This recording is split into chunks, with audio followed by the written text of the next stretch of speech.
Chladnější počasí, pražské Holešovice a pořádně horká kola. Taková je atmosféra na 13. srazu Corvette v Praze.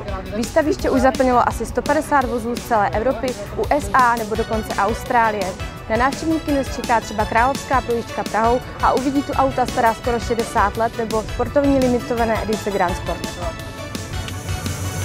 Z jakých částí světa se korveťáci sjíždějí? Tak korveťáci se sjíždějí z celé Evropy, někteří ještě dál, jsou to většinou Poláci, Němci, co tady můžete vidět, ty značky, jsou tady ze Švýcarska, možná i z větších dálek a samozřejmě to záleží na každém, kdo přijede, kdo má tyhle srazy rád a kdo má hlavně korvetu. Co může přimět Australana, aby přijel na tuhle výstavu? Ta semka může přilákat přímo Miss Mako, což je vlastně náš vůz a je to vlastně žralok, je to z moře a byl inspirovaný mořem a klidně i tyhle vlastně tyhle veterány se může přilákat vlastně lid z Austrálie. Kolik stojí třeba tento model, ve kterém právě sedíme?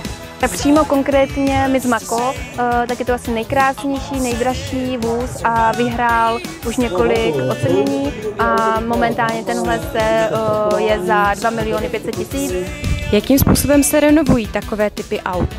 Tak renovace světových veteránů probíhá u nás ve firmě Classic Cars Bohemia, Praha, kde vlastně máme jak karosárnu, čalounictví, lakovnu a tam vlastně vzniká nový život těchto starých veteránů na nový.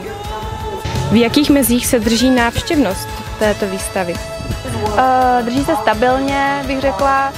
Většinou se tady lidi už znají, potkávají se tady pravidelně a pokaždý je to nádherný. Sjíždí se na královský vlastně promenády Prahou a myslím, že to je velikánský lákadlo pro všechny a myslím si, že do budoucna bude ještě větší návštěvnost.